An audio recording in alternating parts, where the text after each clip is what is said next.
Welcome everyone to our Canadian Diabetes Association's National Fall Webinar Series. My name is Farah Ismail and I'm a Program Manager here for CDA, and I will be your host for today. We are delighted that you're able to join us for today's webinar on Stand Up for Your Diabetes Rights. Now, to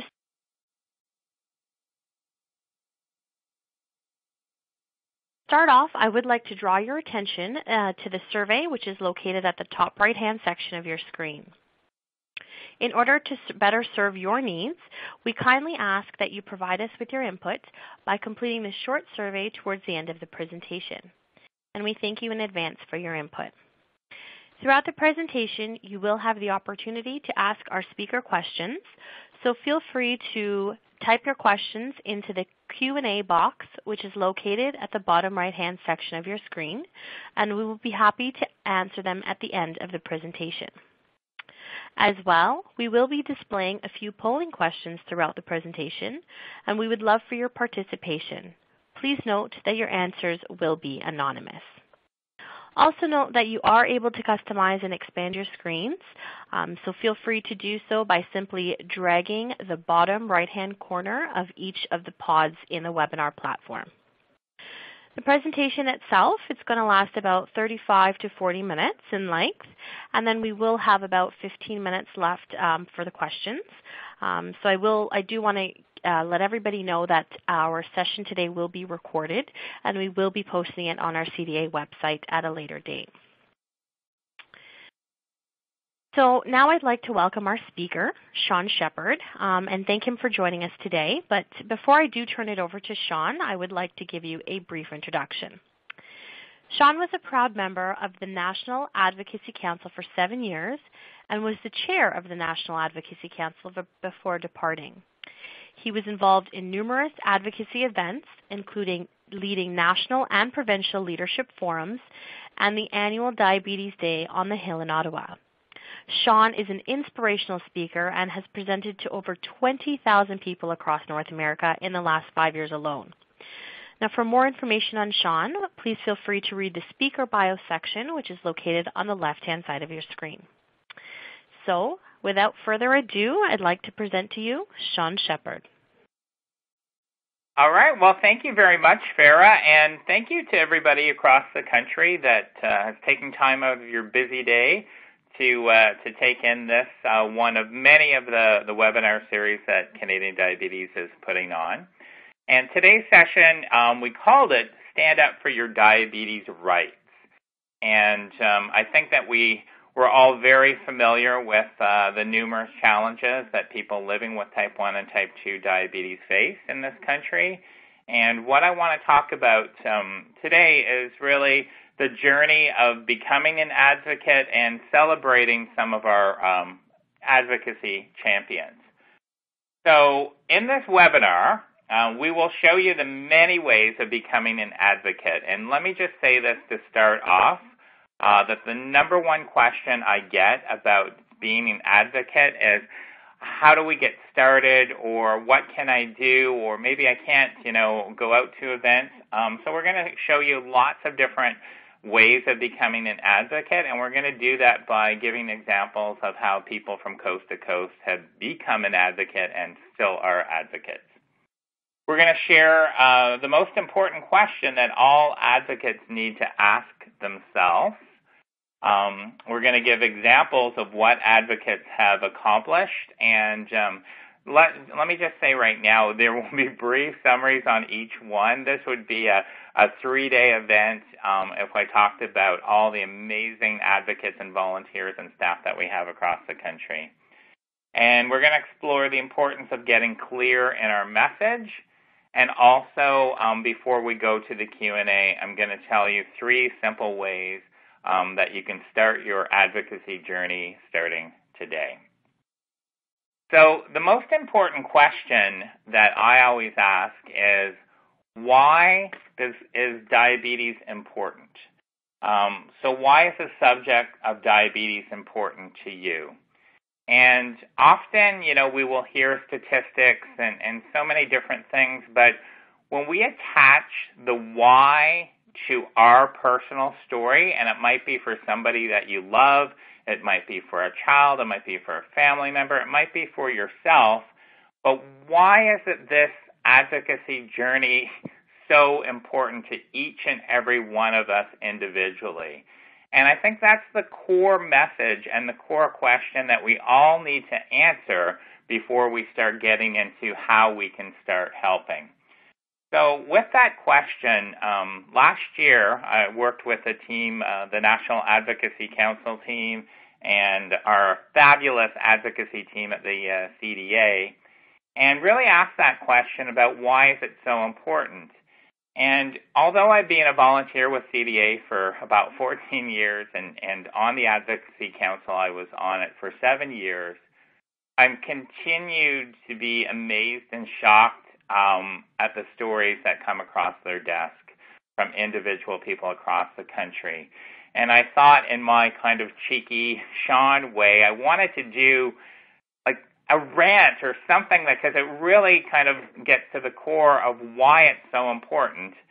And you'll see in the video that I'm going to show, it was shot in Toronto last year, right in the middle of University Avenue, close to the CDA National Office. And maybe it's a bad Rick Mercer impersonation that I'm doing, but I wanted to really share the stories of some of the people across the country and what they're facing and answer why it's so important. So with that, I'm just going to show the rant video. It's only 60 seconds, and we'll carry on from there.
Hey, so that was in support of the Diabetes Charter, and I'll be talking about that a little bit later about how you can get involved. And I hope that everybody on this call has already gone to the Canadian Diabetes Association website and signed the charter. And that rant video was really about look at all the stories of the people in this country and what they're going through, and why is it so important to sign this charter, and why is it so important to get involved? So when we answer that, it kind of gives us that grounding, that personal information, and each one of us has our own personal story. Nell Peach, who you see now on the screen, I think is no stranger to a lot of the diabetes community, not only in Canada and the United States.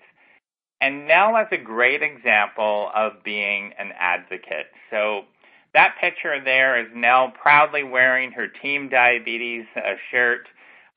She has been involved with Team Diabetes for a number of years. I love seeing her pictures from the Disney Marathon, half marathon. And she is always wearing not only the Team Diabetes colors, but she's involved in so many diabetes events. Locally in British Columbia, nationally, I know she's been part of the CDA National Conference. She's been part of the Diabetes Day on the Hill. And anytime Nell gets to talk about diabetes and what it means, she's a person that just lights up any room that she walks into. And her social media presence, I could learn a few lessons from Nell about Facebook and Twitter and everything else. She is there connecting and supporting and leading advocates in change right across the country. And you can see even from her story, from being involved in Team Diabetes to being involved in local live events to being involved in national live events, and then in between all of that, and also at the same time connecting people online and inspiring people online. So I'm really happy to start our little journey here of advocates across the country with Nell. The next person I'm going to talk about is Jessica Schmidt.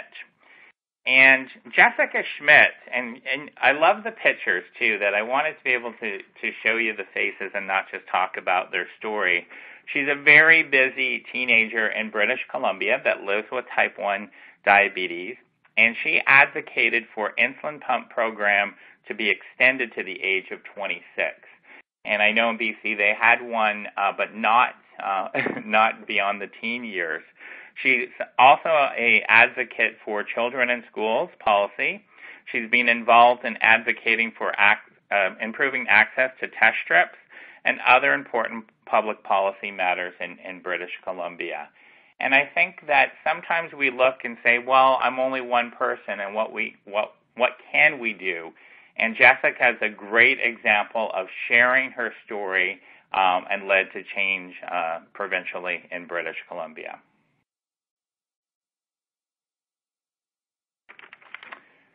So I have here a CDA as a leader, and John Paul Morrison. Again, we could do a whole webinar on John Paul, but he led a group of dedicated parents in British Columbia to implement standards of care in schools for children living with diabetes. And he saw what was going on in the schools and, quite frankly, was not acceptable, and he led a group of advocates. The Unsafe at School group, which they were called, led a successful campaign which included the following elements. And I think it's important, too, when you look at, how do we start a campaign? I love what John Paul Morrison and the group in BC did by really getting it simple and having an action plan that was clear to everybody. The first thing that they did in their campaign was they enhanced public awareness. And I think that's an important feature is people need to know why it's important and why it's important not only to us living with diabetes, but to everybody else. So the first thing that they did was to increase public awareness. The second thing they did was they engaged parents in the community. And sometimes, parents or people are really passionate, but again, not knowing how to get involved. And then the third thing was they took action to influence decision makers. And that's when you have that plan, when you've got the awareness and you've got the committed, volunteers, or in this case, the parents, then you're ready to go to the decision makers. And some of the methods that they used were they launched their own website. They filed a human rights complaint, and again, this is not only a great way to get your message across, but exposure, but really to see beyond the diabetes community why it's so important. They also started a social media campaign, and then they had meetings with the Department of Education staff and the Ministry of Education officials. So they put a tremendous amount of work, but also a very concerted effort and strong in the planning phase. And the end result was the BC government developed really precedent-setting policies, and they made a difference in the community. And that's what I love about advocates. I mean, a lot of us can sit back and complain, but the advocates really take something that they're passionate about or seeing an injustice and then putting a plan of action and seeing change. And John Paul Morrison and the Unsafe at School group in BC is a fantastic example of doing that. We also have Andrew and Derek Lawrence. They're in Thunder Bay, Ontario, and I know both of them personally, and they were so kind to me when I went up to Thunder Bay to speak at a couple of CDA events, to open their house to me, and I got to stay with them. And Andrew and Derek Lawrence are another great example of showing people why it's important to be an advocate and not just telling them. The story that I'd like to share is Andrew and Derek got a meeting with their local politician, and instead of just going in there and saying all the things and all the costs of diabetes, they went into the politician's office and actually put Andrew and all of Derek's supplies over the table and explained what a day in the life of a type 1 looked like. And not only all of the things that we do between the test strips and pump supplies and insulin, but also the cost. And I don't know how many people could ignore that fact. So I love that they actually took the time, showed what Derek goes through every single day, and I think that was one of the key turning points in Ontario for leading change and getting insulin pump coverage. They did a number of different events and really led the charge with advocacy in Ontario, and again, that led to policy change.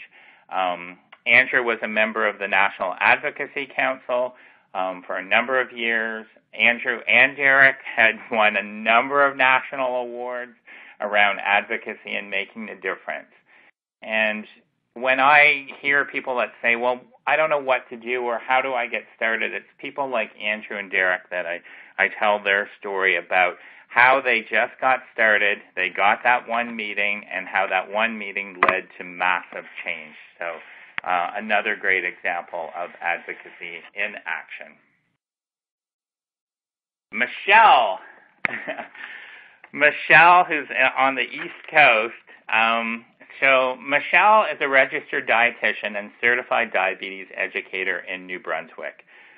She is the chair of the National Advocacy Council, has been involved with the CDA for 15 years in various local, provincial, and national initiatives to improve diabetes care.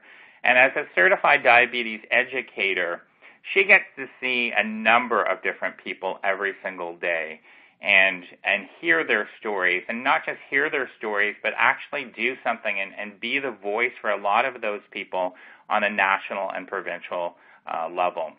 She was awarded the Outstanding Healthcare Professional Award for New Brunswick.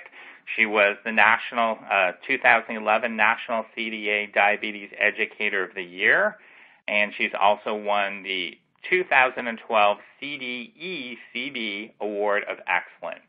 Michelle is with the National Advocacy Council, and to have a different perspective of not just the people that are living with it, but a certified diabetes educator that can be the voice of so many. And Michelle is so passionate about the cause. And again, the key with all of these stories is taking it and moving into action, whatever that action is. Then we've got Michelle, Michelle and Max, McAvee. And Michelle is the son of Max, and Max lives with type 1 diabetes. And they advocated for provincial insulin pump program in Alberta. And I know that with Alberta, it was one of the provinces later in the game to coming to an insulin pump program.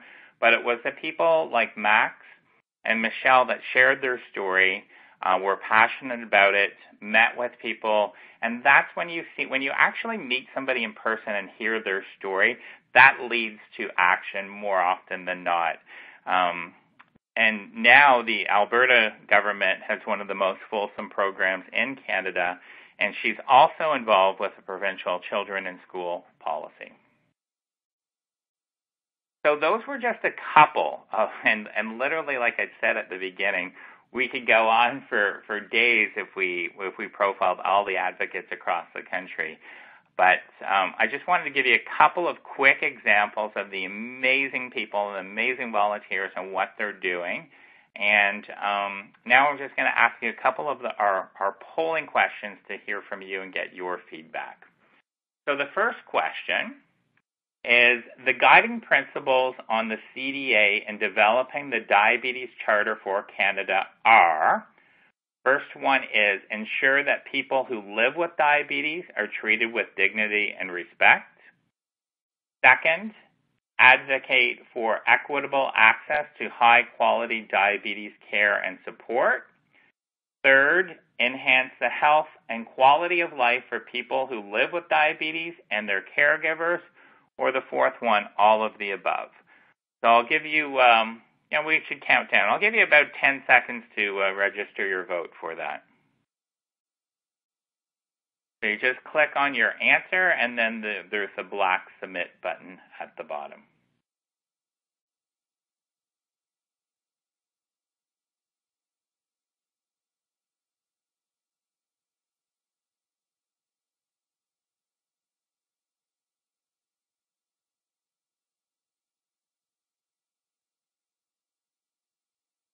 Okay, the next question is the guiding principles of the, we're getting all of our results here. All of the above, 100%. Wow, we've got 100% right. I wish I had some prizes to give out, but it's true. The charter was developed for all of those reasons, and I think the charter gives us that one document that we can all refer back to. Okay, let's see how you do on the next one. Diabetes advocates. So the first answer is increase awareness about the seriousness of diabetes. Second answer is promote the diabetes charter. Third answer is influence the policies of government, business, and the public. Or number 4, all of the above. So I think you're a little quicker now. We'll give you 8 seconds to pick your answer and then hit the submit button.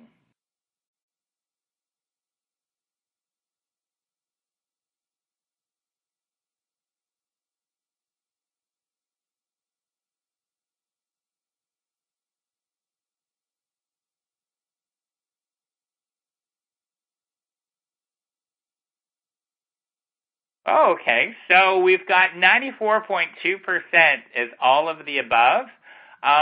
Again, totally right. It's really diabetes advocates do a number of different things, but you could really, all 3 of those activities would fall into advocacy activities. So excellent.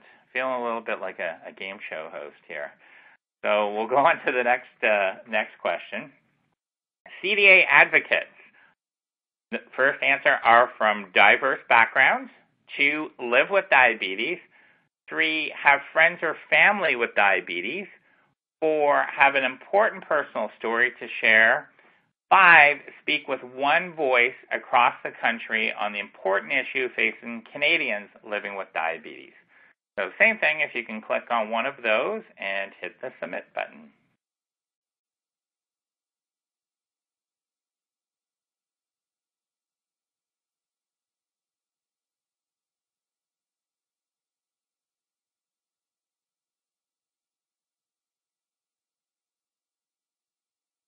Okay, so we've got answers almost right across the board here, but it's really all 5 of them could apply. So speak with one voice. I think that's really important, and that was the work that I did with the National Advocacy Council, where even though we all came with a different reason why, we spoke with one voice, because I think it's really challenging when you're trying to get your message across to speak in 10 different voices. But diverse backgrounds, absolutely. I've met advocates as young as 4 years old, right up until into your 80s. Live with diabetes. A lot of us do live with diabetes, but a lot of the advocates don't live with diabetes. But diabetes is a part of their life, or they love somebody with diabetes. And have friends and family, absolutely. Have an important personal story to share. There's so many important stories, and I've been touched by getting to know people from across the country affected by diabetes. And I think that that's a key for me, was hearing their personal stories, which led to action, and then the one voice at the bottom. So then the question is, what can I do right now? So you're sitting now listening, and you've taken time out of your busy schedule. And what can you do to get involved right now? Well, the good news is you don't have to figure it all out. We've got an amazing team, advocacy team with the CDA that can help you. And probably the easiest thing is to send an email, and the email address is there on screen, advocacy@diabetes.ca, and simply say, I want to help, I care, and here's the reason why, and they can work with you on the many different ways that you can get started. There's ways that you can do online without leaving your house. There's local events. There's national events. There's volunteering. There's so many different ways, and the advocacy team is really good at matching what you would like to do and upcoming advocacy opportunities. The second one that you could do right now is sign the Diabetes Charter.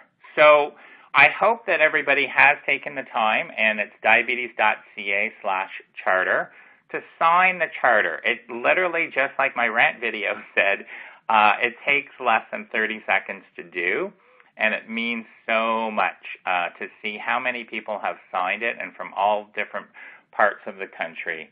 And the other part that I'll say with that is not just sign it, but ask your friends and family to sign it. Or on social media, and I know Nell Peach was really good at this, is asking friends and family to say, hey, you know what, this is important to me. I've signed the charter. Could you please sign it as well? And I think that's one way that we can get our message across very quickly. And then the last one is get involved with Diabetes Online and Election Central. So we all know that if you're listening to this live, there's an election coming up, a federal election coming up in Canada. And if you're listening to this after October 19th, there was a federal election in Canada. And the CDA has spent a lot of time and resources listening to you and how you can actually use the tools and develop tools that makes a big difference, not only regionally but nationally. So to get involved with the Diabetes Online and Election Central, the link is right there. It's diabetes.ca/vote-diabetes. And those are just 3 of the ways that you can get started. So again, send an email to advocacy@diabetes.ca. Second, sign the Diabetes Charter, diabetes.ca/charter, and ask other friends and family to do the same. And then the third one is get involved with Diabetes Online and Election Central, and that's diabetes.ca/vote-diabetes. And I think with that, I'm going to pass it back over to Farah to see if there's any questions. Great. Thanks so much, Shawn. That was an amazing presentation, and you've shared some really great insights to us on how to advocate for your rights for diabetes. We do have just a handful of questions from the audience here, so I will we'll go through them, and we'll start off with our first question. Sure, so I have sounds great. Great. So I do have someone here asking, what is happening with stem cell research or type 1 diabetics? Besides the insulin pumps, what else is there for type 1 diabetics? So I'm not quite sure if I'm the right one to answer that question. I know that there's a lot of news coming out right now, and I know there was news earlier today too, which I just briefly saw part of it on Canada AM, and also the Edmonton Protocol. I think the research that's happening where Canada is leading the way is extremely exciting. For type 1s, I live with type 1, so I'm totally with you. I'm on insulin pump therapy, but I was on multiple injections before, and I'm not a doctor or medical professional to give advice. I think right now the CDA realizes that insulin's not a cure, but it's something for us right now to help manage with our diabetes. What I would suggest is not only to go online at diabetes.ca, but also to contact your local CDA office, and they'd be able to give you a better answer to that than I would. I'm probably better with advocacy than with the medical questions, but it's an excellent question. Thank you for asking. Okay, thanks, Shawn. We'll move on to our next question. Our next participant has asked, can I send a letter to my federal election candidates through the Election Central? Is there a letter writing campaign? Yes and yes. So This is one thing that I saw from my time of being an advocate, that there was huge progress. When I first started, there was still a lot of kind of pen and paper and mailing it in, and that's still a great strategy. When you visit that link, Election Central, there are so many tools that you could use that make it so easy for us with finding out if we're not sure who our local politician is, to letters that we can either just send that were prepared, or you can also customize them. I tip my hat to everybody at the CDA that's been involved in that campaign, because they've made it really, really user-friendly and simple for all of us. So I suggest that you click that link and give it a shot. Great. Great, thanks, Shawn. I do have a question. One of the folks is wondering, you spoke to various advocates across the country, and they're wondering if it's possible to get in touch with any of those advocates as they have little support, for example, in St. John's. Do you think that might be a possibility? I think what I would do with that is I would send that request to the advocacy email, which was up on the screen. I know they read every single one of those, and I can't speak for all of the advocates. I know some of them have a very strong social media presence, Nell Peach especially. She's pretty easy to find on Facebook and through various channels. But what I would suggest is to send that request to the advocacy office at that email, and to be as specific as possible. I know that I was in St. John's about 2 years ago, and I know that not only in St. John's, but in various communities across the country, we do feel isolated, and there's not as many people or remote access, or maybe not as many events. And I think that the online community is so strong, and there's so many advocates that you don't have to do it all alone. And I would send that email off to them, and they could be able to maybe do a virtual introduction, or at least lead them to their blog sites. There's a number of blog sites. There's a number of different initiatives. And the other thing I would suggest with that is the CDA's Facebook page. Would be a good place to actually pose the question, hey, I'm in St. John's and really are interested in connecting with others, or whatever that is. And I think you'll find a great online supportive community as well. Great. Thanks for that, Shawn. And just so everyone is aware, the email address is advocacy@diabetes.ca.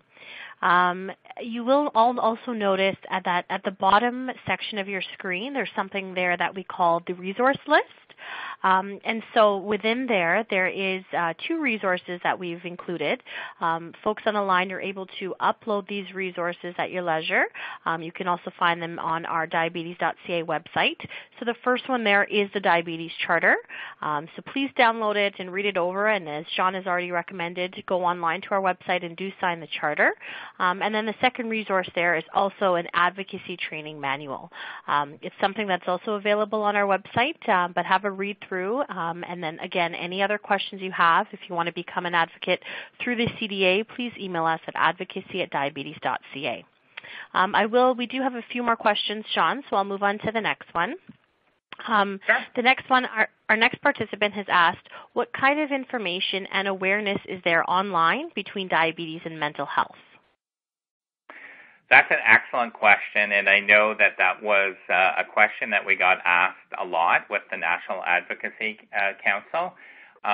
There is quite a lot of resources out there, not only on the CDA website, but generally speaking. But on the diabetes.ca website, there's a number of different resources if you just look in the search. But also with that, even with questions like that, again, I would send that to the advocacy email, because they're the ones that are going to be a little bit more up to date than I am. But I know that's a huge question that CDA has been trying to not answer, but been a huge area of trying to improve support and acknowledging the mental illness and the and diabetes in the link. So I would say that first step would be to go on the diabetes.ca site, and then the second step is you could direct that to the advocacy, or you can also call the CDA's main number, and they're really good. They're kind of like my diabetes Google of just calling them, and they can direct you to the right place. Awesome. Thanks for that response, Shawn. So we still have a few more questions left. Our next question is, does the CDA advocate for better access to diabetes medications for people with type 2? Absolutely, yes. And I know a lot of the examples I used were type 1. And if you have a particular, not that you would share it here, but if a particular medication or something you want to find out more about what the CDA is doing or how you could help advocate, access is a big concern for the CDA, and I know that's something that they work really hard at for both type 1 and type 2. So the answer is yes, absolutely yes. And then if you have a specific medication or question and want an update, I would also use that same email. Thanks for that response, Shawn. Our next participant has asked, do you have any memorable advocacy moments that stand out in your mind, or any specific learning moments for you personally? Wow, yeah, I have a lot of them, and I can tell you one or two quick stories. And a number of years ago, when I was a member of the National Advocacy Council, we would do these National Advocacy Leadership Forums in Ottawa. And so it would bring in volunteers and advocates right across the country that were passionate and wanted to make a difference. And we would do maybe a day and a half of sharing and training. And then on the Monday, we would go to Parliament Hill and we would all have meetings with MPs. And on this particular weekend, we had a political debate. So we had the three major political parties representatives come in and do a session with all of the advocates on the Sunday afternoon. And our facilitator, moderator for the debate, I'm not sure if he was sick or I can't remember the specifics, but couldn't make it, and I had to fill in last minute. And I was a bit nervous because I never facilitated a political debate. And just the passion in the room that you had access to the politicians, and you know, there was rhetoric and so on, and we had a microphone set up at the front of the room. And there was a gentleman that we affectionately called Pumper Paul, and Pumper Paul had he'd lived with diabetes for a long time, and then was on an insulin pump and was suffering from a lot of the complications. And when he came up to the front of the room and asked a question and said, you know, this is not a joke, this is not theater, this is not government, this is my life, it was something I'll never forget. And it was extremely powerful and just showed why it was so important. And Pumper Paul unfortunately passed away a few months after that event. And I often think of that moment when I'm speaking in front of audiences and so on, that, you know, we all get busy. Sometimes we get lost in the message or all the stats or how do we make a difference. And I think that's why are we doing this? And that particular story of Pumper Paul really brought that to light. And then more generally also, you know, meeting people right across the country. I got to do some opportunities to do some pretty cool things on a big stage. And one of the groups that I worked with when I first started volunteering with the CDA was just here in Toronto, and it was a local group.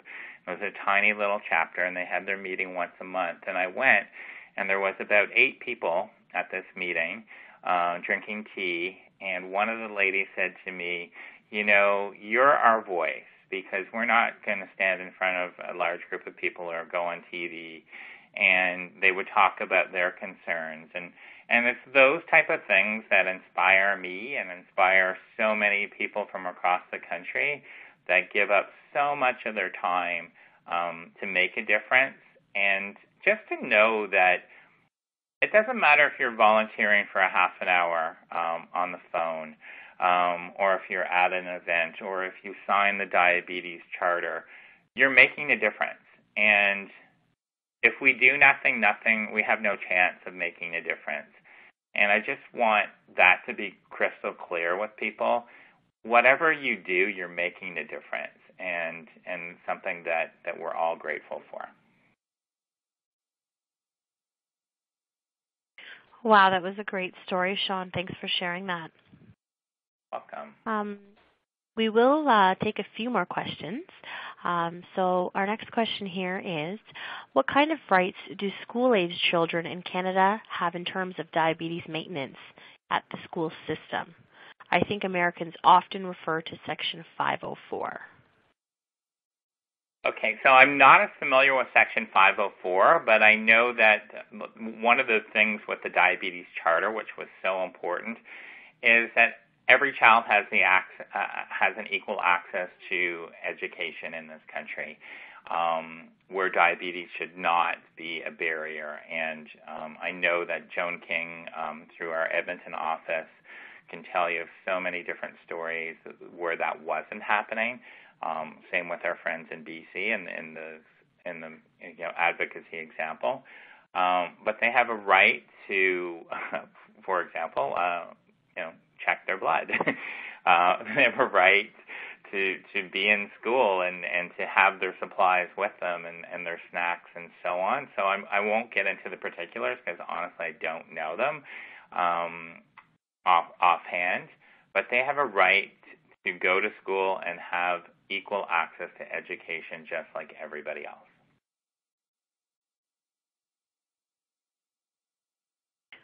Great. Thank you, Shawn. I have another participant comment and question here. I was really ticked when the government was giving millions of dollars towards helping people to stop smoking, although those people elected to smoke. What is being done for diabetics to help pay for their supplies, as we certainly didn't volunteer for this disease and cannot all necessarily afford all the supplies needed? So first of all, I applaud you, and I so understand. My personal story, I was diagnosed with type 1 at age 30, so a little bit later in life, and I ended up leaving my job and becoming self-employed and doing all kinds of things that I love doing that I'm very grateful for. But one of the biggest eye-openers was when I went off a plan of the expense, just the unbelievable expense of the financial costs of diabetes. So I totally agree with you, and ironically, that's what led me to being an advocate. Was I was just angry that here we are in a first world country, and this is some of the things that we're dealing with. And it upset me that other people were making decisions about test their blood or take their medication or pay the rent or so on.